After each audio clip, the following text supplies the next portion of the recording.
Good morning all of you. Ashok Kumar Misra today going to revision of the chapter 1 class 6 computer language.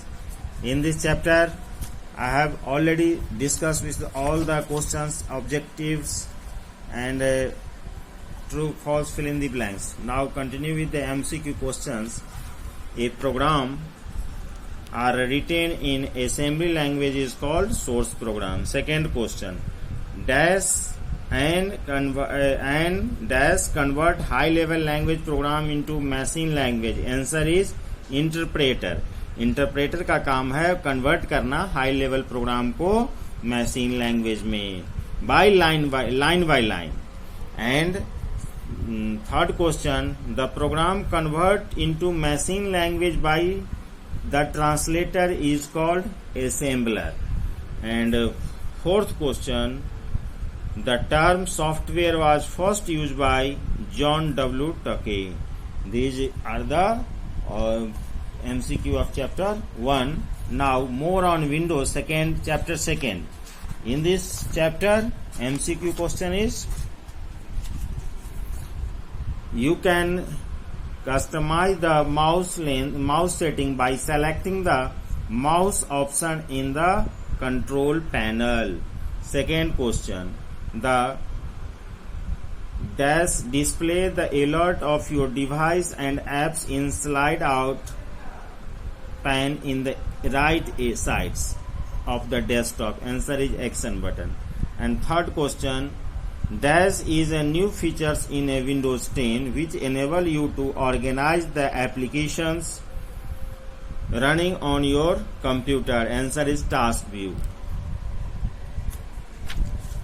Now chapter 3, enhancing a presentation.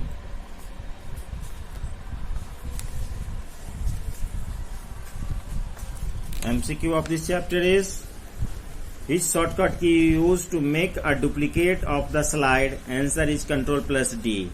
And second question, dash effects can added to the object on a slide. Answer is animation.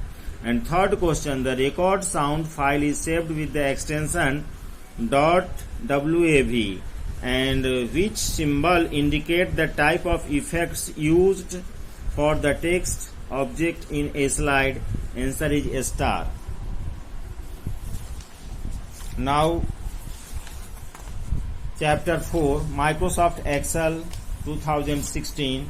In this chapter MCQ is, dash function is used to change the cell contents of the selected cell. Answer is F2. And second question, Control plus V combination is used to test of the cell contents. And when you finish editing within a cell, Excel returns to the dash mode, that is the ready mode. And to select a range, hold down the dash key and click on adjacent cell. Control. And fifth question, dash is the shortcut key to undo the last action. Control plus Z. And dash key combination can be used to apply the outline border around the selected cell. Answer is Control plus Shift plus 7. And dash key combination is used to select the entire worksheet, that is the Control plus A. These are the MCQ of the chapter 1, 2, 3, 4. And next day I will continue with remaining part of the question answer. Thank you. Have a nice day.